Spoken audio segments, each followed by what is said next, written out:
banda ma'am? Nandito po ako ma'am sa tapat ng 999 Shopping Mall. Sa City Place, doon, just tapat eh. Okay ma'am. City Place Residence. Sige po ma'am, salamat po. So mga tol, bago ko nga pala dalhin yung order ni customer, nilagay ko muna dito yung motor para hindi sitahin. At pagdating ko nga dito mga tol, ina-expect ko na ang customer ay nag-aantay na dito. Pero this time parehas pala kami nag-aantayan at ilang minuto lang nakalipas ay tumawag sa akin si customer. Yes ma'am, nandito po ako ma'am sa City Place Residence po. Ay bali, akit ko po ba dyan ma'am? Anong number po ma'am? Sir, saan po ba yung 25P tower?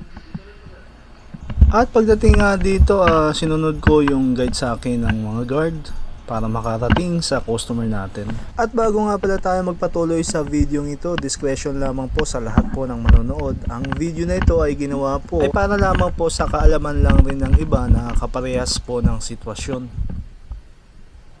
At dahil nga sa hindi tayo taga rito mga tol, dito kita nyo naman, nagtanong ako dito sa nakaupo dito kung saan nga yung pwede kong sakyan na elevator papunta nga sa pupuntahan ko, at yung isang elevator na naka-open ay sira pala. So yan yung nakakatakot sa lahat, baka makulong tayo dyan sa loob at hindi nga natin kasi talaga alam. At this time medyo nag-aalala nga ako dito sa motor ko dahil iniwan ko lang doon sa baba.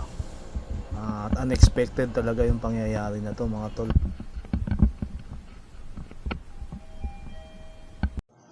At pagdating nga sa 7th floor, eto na nga, nilakad na nga natin yung isang elevator na pupuntahan natin. At syempre bago tayo pumasok sa loob, nagtanong muna tayo dito sa mga staff kung saan ba yung sasakyan natin papunta sa pupuntahan natin.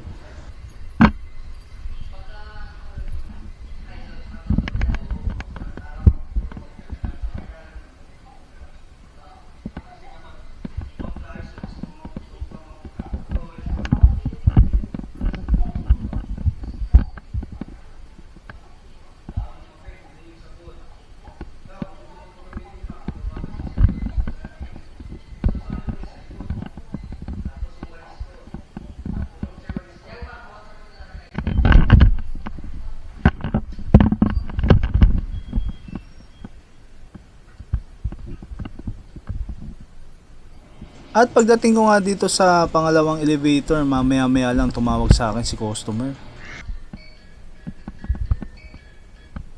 Hello po ma'am, papunta na po ako dyan, nandito na po sa elevator.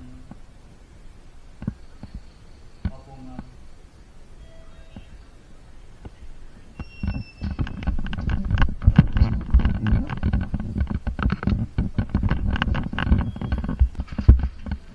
Ma'am daw sa ma'am. At pagdating ko nga dito mga tol, nabigla na lang ako nung nakita ko si customer. Kaya pala ako pinakyat, buntis pala siya. At eto nga mga tol, bago nga pala ako bumaba dito, naisip ko na kaya pala ako pinakyat ni customer. Buntis pala siya at walang kasama. At hindi ko na-expect na may magagawa rin pala akong tama sa araw na to. So para sa mga magdi-deliver na kagaya ko mga tol, wag muna natin husgahan ang customer natin.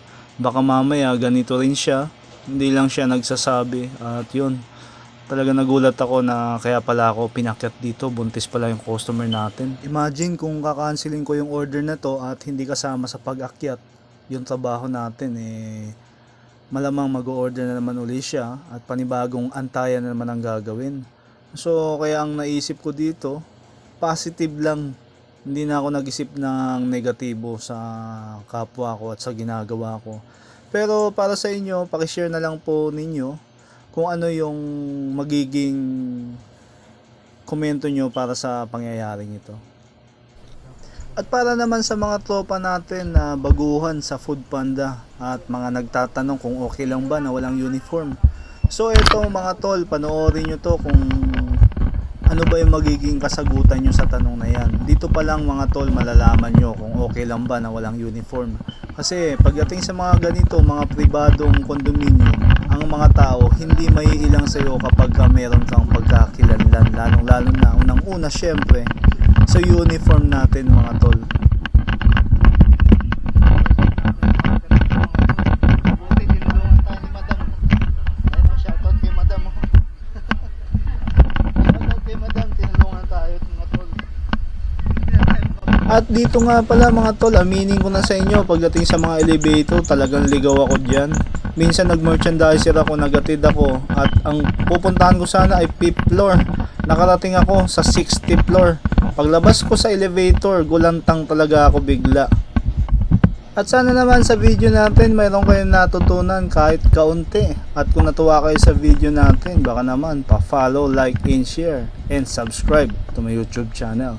So hanggang dito na lang ang ating video sa ngayon. Peace out. Subscribe.